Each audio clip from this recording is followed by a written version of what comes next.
Hello दोस्तों, स्वागत है आपका हमारे चैनल पे जिसका नाम है सिविल इंजीनियरिंग एकेडमी। तो आज हम लोग एमपीएससी प्रीलिम इंजीनियरिंग मैकेनिक्स का डायनामिक्स का जो पोर्शन स्टार्ट किया था हम लोगों ने रेक्टिलिनियर मोशन का पार्ट 2 आज हम लोग देखने वाले हैं। पार्ट 1 ऑलरेडी अपने चैनल पे अपलोड हो चुका है, उसका पार्ट 2 आज हम लोग देखेंगे।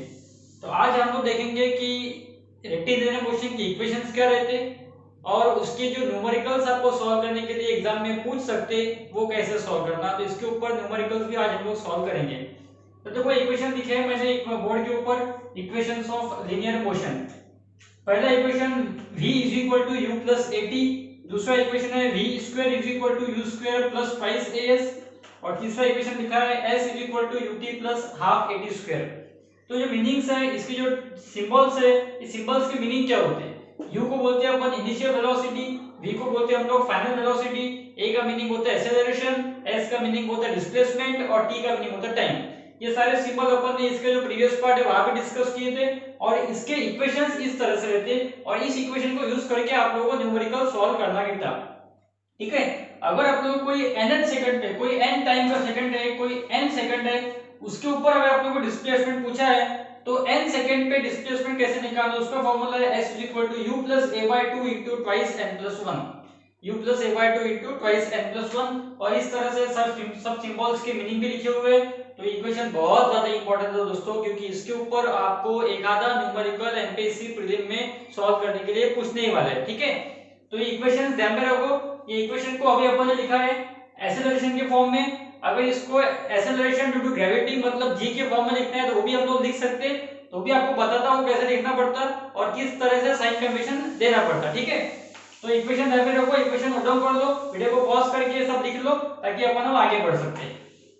अब देखो ये इक्वेशन ध्यान में रखने के बाद में कुछ और अपने को बेसिक नोट पॉइंट ध्यान में रखना पड़ेगा, बेसिक वन लाइनर ध्यान में रखना पड़ेगा। जैसे कि अब मैं यहाँ पे लिखता हूँ यूनिफॉर्म मोशन। यूनिफॉर्म मोशन किसको बोलते हैं हम लोग, और यूनिफॉर्म मोशन अगर हम बोलते हैं तो इक्वेशन में क्या चेंजेस हो सकते हैं? तो अगर मोशन के वक्त वेलोसिटी कांस्टेंट है उसको बोलते हैं अपन uniform motion. When velocity is constant during motion, when velocity is constant during motion is called as uniform motion. Velocity is constant during motion is called as uniform motion. बराबर। तो जब velocity constant रहती ना तो क्या क्या changes होते, मतलब अगर किसी टर्म किसी प्रॉब्लम में कोई मोशन में वेलोसिटी अगर कांस्टेंट है तो क्या फेरबदल होता? जब वेलोसिटी कांस्टेंट रहती तो एक्सेलरेशन हमेशा क्या आता? जीरो आता। अगर कोई बॉडी का वेलोसिटी कांस्टेंट है मतलब उसका एक्सेलरेशन कितना है? जीरो है। अब अगर एक्सेलरेशन जीरो है तो जो इक्वेशन ऊपर देखे थे अभी हम लोगों ने वो इक्वेशन किस तरह से वेरी होंगे? जैसे पहले इक्वेशन देखा था v is equal to u plus a t. अब अगर एक्सेलरेशन ही जीरो है तो क्या हो जाएगा? v is equal to u हो जाएगा। मतलब अगर कोई बॉडी यूनिफॉर्म है, कोई बॉडी की मोशन यूनिफॉर्म है तो वहां मैं इनिशियल वेलोसिटी और फाइनल वेलोसिटी सेम है ऐसा बोल सकता। अब दूसरा इक्वेशन देखा था v square is equal to u square plus 5as, तो वो हो जाएगा v square is equal to u square simply क्योंकि एक्सेलरेशन जीरो है तो सेकंड टर्म जीरो हो गई। थर्ड इक्वेशन देखा था s is equal to ut plus half at square, वहां भी एक्सेलरेशन जीरो है तो जो सेकंड टर्म है वो जीरो हो जाएंगी, मतलब s is equal to simply क्या बचेगा? ut बचेगा। तो इस तरह से ये सारे इक्वेशन आप लोगों को इस तरह से मिलने वाले हैं अगर आपकी बॉडी यूनिफॉर्म मोशन में है। v is equal to u, v square is equal to u square, s is equal to simply क्या बचेगा? ut। मतलब अगर कोई बॉडी यूनिफॉर्म मोशन में है तो आपको सिंपली इस तरह से भी इक्वेशन यूज करते आता। तो ध्यान में रखना, अगर वेलोसिटी कभी भी कांस्टेंट रहती तो एक्सेलरेशन हमेशा जीरो रहता। ये मैंने प्रीवियस पार्ट में भी डिस्कस किया था क्योंकि इसके सब वन लाइनर सबको बता दिए थे कि velocity constant acceleration zero, velocity zero तो एक्सेलरेशन नॉन जीरो, ये सब बताया था प्रीवियस लेक्चर में। तो उस लेक्चर को जरूर देख लो, आपको आई बटन पे या फिर डिस्क्रिप्शन बॉक्स में उसका लिंक मिल जाएगा। तो जिन लोगों ने उसको नहीं देखा होगा अभी तक के वो जरूर देख लो। ठीक है, तो अब ये हो गए अपने एक बेसिक पॉइंट, जब यूनिफॉर्म मोशन रहती है तो इक्वेशन इस तरह से वेरी हो जाएंगे। ठीक है, अब देखते हैं अपन मोशन अंडर ग्रेविटी। जब अपने बॉडी की मोशन अंडर ग्रेविटी हो रही, मतलब बाय ग्रेविटी हो रही, तो अपन इक्वेशन को कैसे चेंज करेंगे? मोशन अंडर ग्रेविटी, अगर बाय ग्रेविटी बॉडी मूव हो रही तो इक्वेशन कैसे यूज करना पड़ेगा? सेम इक्वेशन वही यूज करना पड़ेगा, v is equal to u plus a t लिखा था, अब v is equal to u plus g t लिखेंगे। क्योंकि मोशन बाय ग्रेविटी हो रही, तो एक्सेलरेशन ड्यू टू ग्रेविटी का सिंबल यूज करना पड़ेगा, मतलब g यूज करना पड़ेगा। v = u + gt लिखेंगे, v² = u² + ट्वाइस gs लिखेंगे, पहले as लिखा था, और s = ut + half of gt² लिखेंगे, s = ut + half of gt² लिखेंगे, पहले at² लिखा था। तो सिर्फ सब जगह जहां जहां a था वहां आपको g कर देने का है, और यहाँ प्लस माइनस सिंबल पे ध्यान में रखो, यहाँ पे प्लस माइनस साइन पे ध्यान में रखो, क्योंकि अगर तुम्हारा मोशन डाउनवर्ड है, अगर मोशन डाउनवर्ड है तो प्लस यूज करना है, और अगर मोशन अपवर्ड है तो माइनस यूज करने का है। मतलब अगर मोशन डाउनवर्ड है तो डाउनवर्ड मोशन के लिए प्लस साइन यूज करने का है, और अपवर्ड मोशन के लिए माइनस साइन यूज करने का है। तो ये भी ध्यान में रखो sign convention. Positive sign is used for downward motion and negative sign is used for upward motion. मतलब कहीं पे अगर बॉडी अपवर्ड मूव हो रही तो यहाँ पे माइनस साइन यूज करो, कहीं पे बॉडी अगर डाउनवर्ड मूव हो रही तो यहाँ प्लस साइन यूज करो। वैसे ही फर्स्ट इक्वेशन भी जब यहाँ पे अपन ए यूज कर रहे थे वहां भी ये रूल लागू होगा, ठीक है, प्लस माइनस वहां भी लागू होगा, वहां बताया नहीं मैंने, वहां भी लागू करना पड़ेगा। जिस तरह से मोशन का, जिस तरह से बॉडी का मोशन दिया हुआ है डाउनवर्ड या अपवर्ड, उस तरह से साइन कन्वेंशन यूज करना, ठीक है। तो अगर मोशन अंडर ग्रेविटी हो रही तो इक्वेशन में इस तरह से आपको सब जगह जी लगाने का है, ठीक है। अब एक दो पॉइंट को ध्यान में रखो, व्हेन बॉडी, जब एक खाना body, when body starts at rest, मतलब रेस्ट पे स्टार्ट हो रहा तो हमेशा क्या होगा, u = 0 हो जाएगा।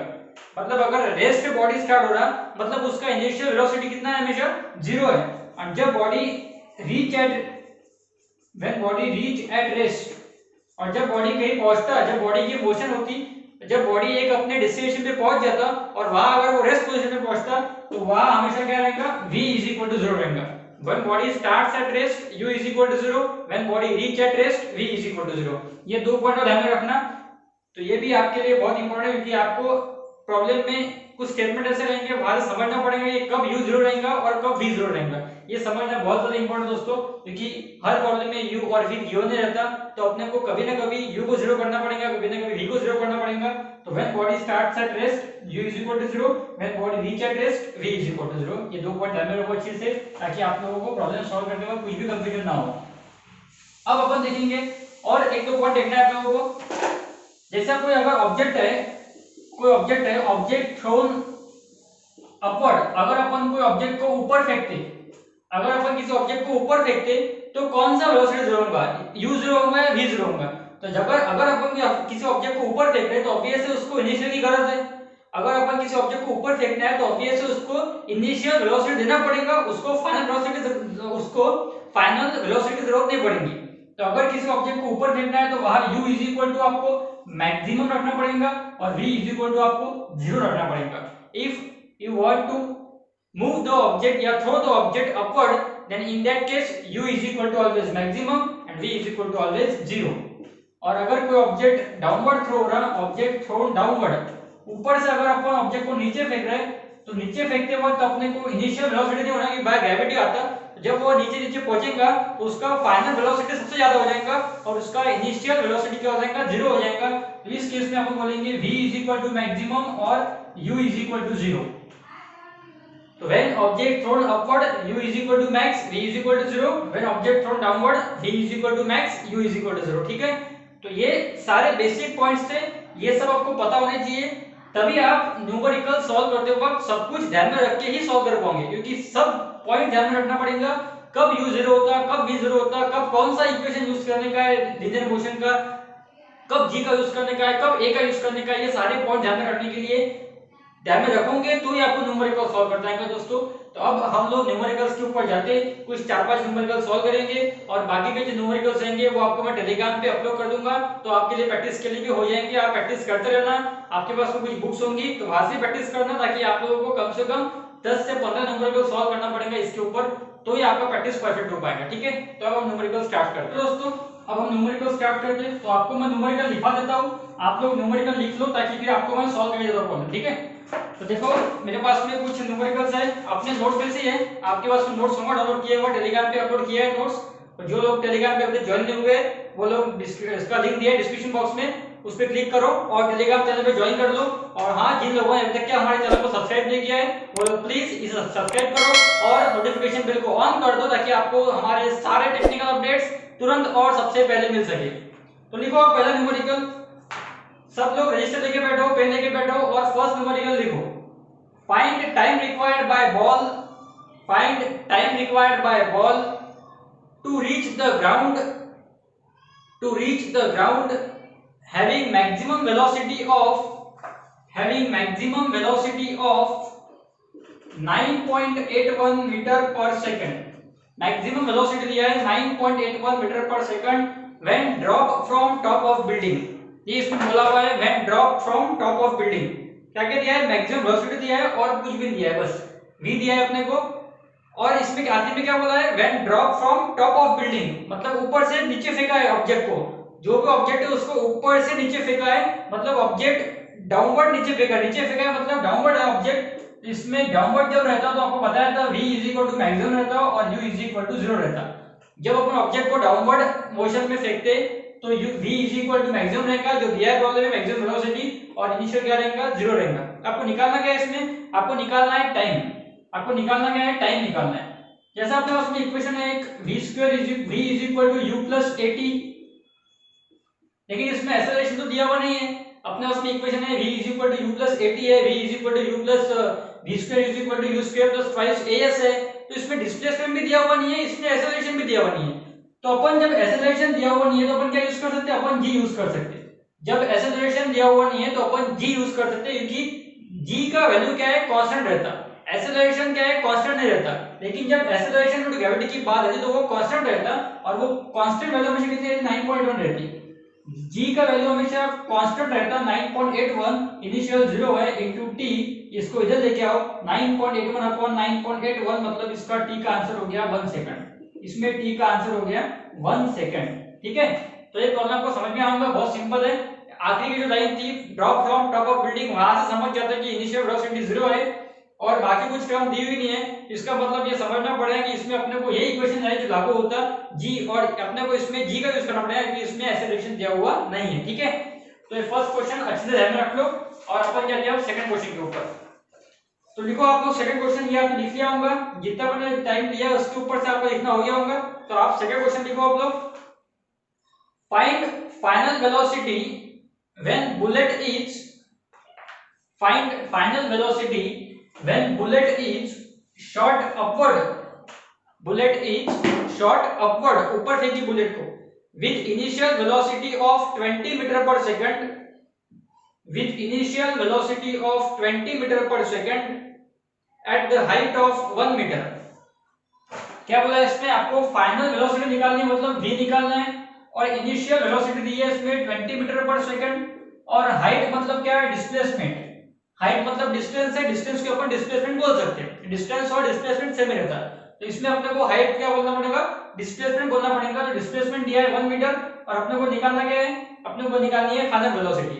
और इसमें एक बात और बोली है कि इसमें जो बुलेट है वो बुलेट को कहां शूट करने का है? Bullet shoot upward. बुलेट का जो शॉट लिया अपन निकाल लिया, अपवर्ड लिया। तो ये पॉइंट से आपको एक और चीज ध्यान में रखना पड़ेगा, क्योंकि इसमें आपको जो आपका ऑब्जेक्ट है वो ऊपर थ्रो करने का है। और जब मैंने इक्वेशन लिखाया था जी के फॉर्म में तो बताया था साइन कन्वेंशन यूज करना पड़ता। अपवर्ड के लिए बताया था नेगेटिव और डाउनवर्ड के लिए बताया था पॉजिटिव। तो अपने पास में अब कौन सा इक्वेशन लगेगा? यहाँ पे अपने को u दिया है और s दिया है और v निकाल, मतलब ये इक्वेशन लगेगा v² = u² + twice as। तो a तो लगेगा नहीं कि a तो है नहीं, तो प्रॉब्लम में क्या लगाएंगे? g लगाएंगे। और एक बात बताया था, जब ये इक्वेशन में बताया था साइन कन्वेंशन का रोल बताया था। अगर तुम्हारा मोशन अपवर्ड है बॉडी का तो उसमें लगाना माइनस, और अगर मोशन डाउनवर्ड है तो उसमें लगाना प्लस। तो इसमें क्या है? मोशन अपवर्ड है तो यहाँ आपको लगाना पड़ेगा माइनस, मतलब इक्वेशन कैसा आएगा? v² = u² - 2gs, v² = u² - 5gs। v अपने को निकालना है, इनिशियल वेलोसिटी दिया है 20² - 2 * 9.81 * s दिया है 1। ठीक है, ये हो गया 20 का स्क्वायर लगभग 400 हो जाएगा। अगर इसको राउंड अप में 10 कंसीडर करूं तो 10 * 2 कितना होता? 20 होता। अगर 9.81 का राउंड अप में 10 कंसीडर करते तो कितना होगा? 20। 400 - 20 में 380। तो 400 का रूट निकाला तो अपन नियर अबाउट 20 का था, तो 380 का रूट लेंगे तो near about 19 point something answer आता। तो 19 पॉइंट कुछ भी आपका आंसर मिलेगा 4 के आसपास, 19.4 के आसपास आपका आंसर मिलेगा। तो ये एग्जैक्ट आंसर आपको निकालता नहीं पता चलता है कि आप ऑप्शन से समझ सकते हैं कि इसका एग्जैक्ट आंसर क्या रहने वाला है। ठीक है, ऑप्शन देख के आपको समझ जाएगा कि इसका आंसर वही 19 पॉइंट समथिंग आना चाहिए, कि 400 का रूट जब 20 होता तो 380 का रूट कुछ भी 19 पॉइंट समथिंग आने वाला है। ठीक है, तो इस प्रॉब्लम में क्या आपको ध्यान में रखना था कि इसमें जो बुलेट है वो अपवर्ड शूट हो रही, तो अपवर्ड के लिए आपको साइन लगाना पड़ता है नेगेटिव, और इसके अंदर इस ये ध्यान में रखा तो ही आपको v का आंसर एग्जैक्ट मिलेगा। ठीक है, तो ये प्रॉब्लम भी लिख लो अच्छे से आप लोग। ये प्रॉब्लम भी सिंपल था, ज्यादा कोई डिफिकल्ट नहीं था, लेकिन सिर्फ छोटी छोटी बातें जो नोट्स पर बताया मैंने, जो वन लाइनर्स बताए वो सब ध्यान में रखोगे तो प्रॉब्लम सॉल्व करना बहुत सिंपल जाएगा। अब देखो थर्ड क्वेश्चन, ये क्वेश्चन लिख लिया होगा आप लोगों ने, वीडियो को पॉज करके लिख लेना। अभी तीसरा क्वेश्चन लिखो, when object is thrown downward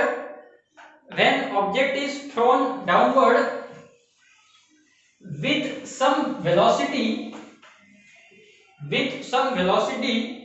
equals to 10 metre per second. एक कोई जो ऑब्जेक्ट है उसको अपन ने डाउनवर्ड थ्रो किया और उसका कुछ भी वेलोसिटी है 10 metre per second, and it reaches the ground in 5 second, और वो ग्राउंड पे रीच होता है 5 सेकंड के अंदर। Full stop. Find final velocity. अब इसमें ऑलरेडी बोला है फाइनल वेलोसिटी निकालो, इसका मतलब है जो वेलोसिटी प्रॉब्लम में दिया हुआ है वो कैसा है, इनिशियल वेलोसिटी है, क्योंकि अगर तुमको फाइनल वेलोसिटी निकालनी है मतलब जो वेलोसिटी प्रॉब्लम में दी होंगी वो कौन सी होंगी, इनिशियल होंगी। तो इनिशियल वेलोसिटी दी है 10 मीटर पर सेकंड और इसके अंदर टाइम दिया है अपने को 5 सेकंड। बाकी इसमें डिस्प्लेसमेंट और एक्सेलरेशन दिया हुआ नहीं है, तो डिस्प्लेसमेंट भी दिया हुआ नहीं है इसके अंदर, तो अपन सिंपली अपने को u और t दिया हुआ है और फाइनल वेलोसिटी मतलब v निकालना है।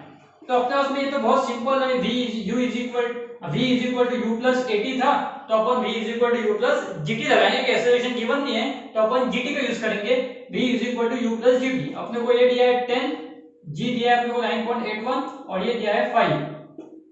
तो अगर इसको सिंपली 10 कंसीडर कर दिए तो 10 into 5 होता 50, 50 प्लस 10 60। तो ऑप्शन के ऊपर से समझ जाएंगे आप लोगों कि इसका आंसर एग्जैक्टली क्या रहने वाला है। चार ऑप्शन जब दिए रहेंगे तो आपको समझ जाएगा कि उसमें एग्जैक्ट ऑप्शन क्या रहने वाला है, 58 पॉइंट समथिंग या 59 पॉइंट समथिंग इसका कुछ आंसर आएगा आप लोगों का, तो वो ऑप्शन से आपको समझ जाएगा। मैंने इसको 10 कंसीडर किया तो मेरा आंसर 60 आ रहा है। ठीक है दोस्तों, तो ये अपना थर्ड क्वेश्चन हो गया। थर्ड क्वेश्चन में आप लोगों को फाइनल वेलोसिटी निकालना था, तो ये प्रॉब्लम सिंपल था, इसमें कोई भी दम आपको दिमाग लगाने का काम नहीं था, इक्वेशन ध्यान में रखो, इक्वेशन याद रखोगे तो आपको हर प्रॉब्लम सॉल्व करते आएंगे। अब देखते हैं अपन चौथा क्वेश्चन, फोर्थ नंबर का क्वेश्चन लिखो आप लोग। A person accelerates his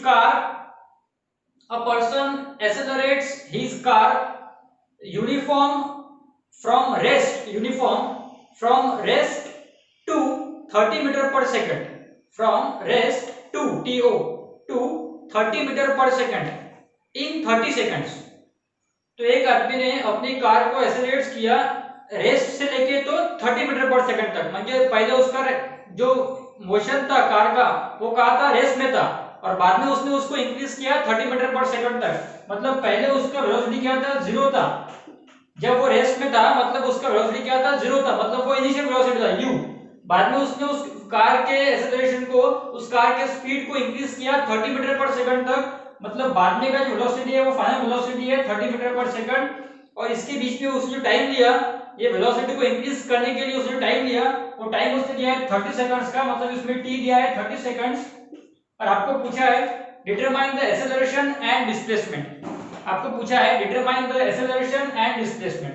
तो इसमें अपने को एक्सेलरेशन निकालना है और डिस्प्लेसमेंट निकालना है, तो अपन अब एक्सेलरेशन के इक्वेशन को यूज करेंगे। अभी तक अपन ने g के इक्वेशन को यूज किया था क्योंकि एक्सेलरेशन दिया हुआ नहीं था, लेकिन इसमें निकालना एक्सेलरेशन है तो अपने को एक्सेलरेशन यूज करना पड़ेगा। देखो v भी दिया है, u भी दिया है, t भी दिया है, मतलब इस तरह का इक्वेशन जो अपन ने अभी यूज किया वो अपन वापस यूज कर सकते, सिर्फ कंडीशन ये है कि यहाँ पे आपको a लिखना पड़ेगा। अभी अपने g लिखा था, अभी आपको a लिखो क्योंकि a निकालना है।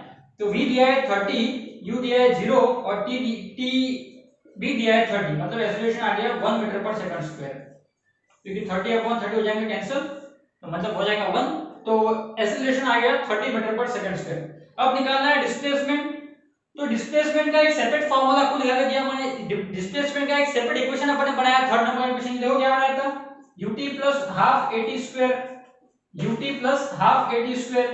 तो अपने को अब डिस्प्लेसमेंट निकालना बहुत सिंपल जाएगा, u कितना है 0 है, मतलब ये फर्स्ट टर्म 0 हो गई, और हाफ इनटू a कितना है अपना, a भी 1 आया, तो ये 1, और t कितना है 30, 30 का स्क्वायर, तो 30 का स्क्वायर 900 होता, 900/2 मतलब ये हो गया 450 मीटर। एस मतलब डिस्प्लेसमेंट है, तो डिस्प्लेसमेंट का यूनिट क्या रहेगा, मीटर रहेगा। तो 30² मतलब इसका आंसर आ गया 450 मीटर। तो ये क्वेश्चन भी सिंपल था। इसके अंदर दो क्वेश्चन पूछे थे आपको, एक्सेलरेशन भी निकालो और डिस्प्लेसमेंट भी निकालो।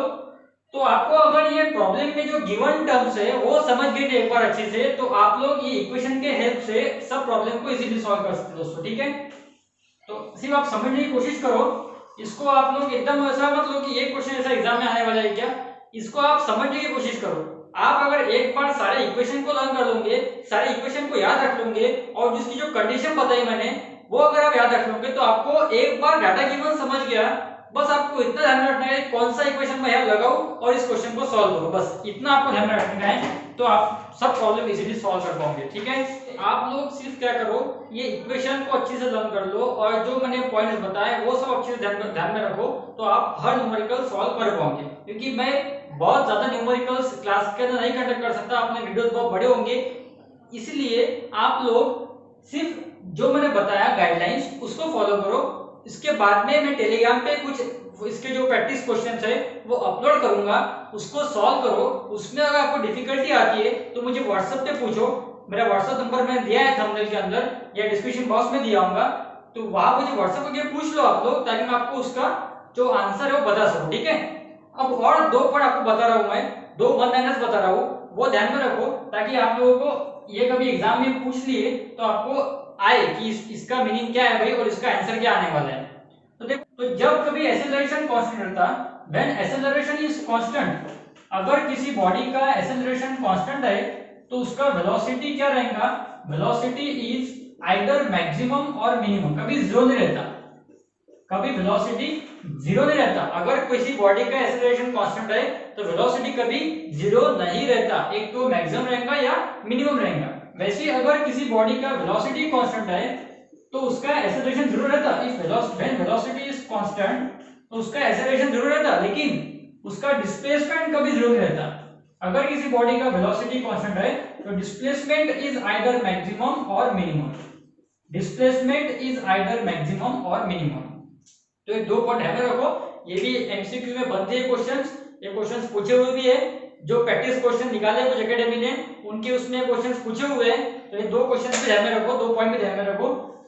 और आज के लिए ये जो मैंने प्रॉब्लम बताया है इसको अच्छे से फॉलो करो, ये सब इक्वेशंस लर्न कर लो, टेलीग्राम चैनल पे ज्वाइन हो जाओ, हमारे टेलीग्राम पे आप लोगों को नोट्स मिल जाएंगे मैकेनिक्स की, और वहां आप लोगों को सारे एमसीक्यूज प्रैक्टिस के लिए मिलते हैं, तो वो आप लोगों को सॉल्व करने के लिए इजी होते हैं। वहां आप लोगों को मैं नॉर्मली क्विज क्वेश्चन अरेंज करते रहता हूं, तो प्लीज वहां ज्वाइन हो जाओ। और जो लोग हमारे चैनल पे फर्स्ट टाइम आ रहे हैं दोस्तों आज, वो लोग प्लीज हमारे चैनल को सब्सक्राइब कर दो और नोटिफिकेशन बेल को ऑन कर दो, ताकि आपको हमारे सारे टेक्निकल अपडेट्स तुरंत और सबसे पहले मिल सके। तो इसका जो नेक्स्ट लेक्चर रहेगा उसमें हम नॉन यूनिफॉर्म मोशन के इक्वेशंस है और उसके ऊपर जो न्यूमेरिकल्स है वो हम लोग सॉल्व करेंगे। तो जल्दी मैं आपको 1 से 2 दिनों में इसका नेक्स्ट लेक्चर भी प्रोवाइड करवा दूंगा। और अपना जो नेक्स्ट लेक्चर अब जो नेक्स्ट लेक्चर डालूंगा मैं वो अपना मैथमेटिक्स का डालूंगा, और मैथमेटिक्स का इनवर्स ऑफ मैट्रिक्स कैसे निकालना वो हम लोग नेक्स्ट लेक्चर में पढ़ेंगे दोस्तों, ठीक है। एडजॉइंट और इनवर्स कैसे निकालना वो हम लोग नेक्स्ट लेक्चर में पढ़ने वाले हैं। तो थैंक यू दोस्तों, और हमारे वीडियो को देखने के लिए बहुत बहुत शुक्रिया। और अगर आपको वीडियो पसंद आते होंगे तो प्लीज एक लाइक कर दिया करो, उससे हमें बहुत ज्यादा मोटिवेशन मिलता है, ठीक है। Thank you.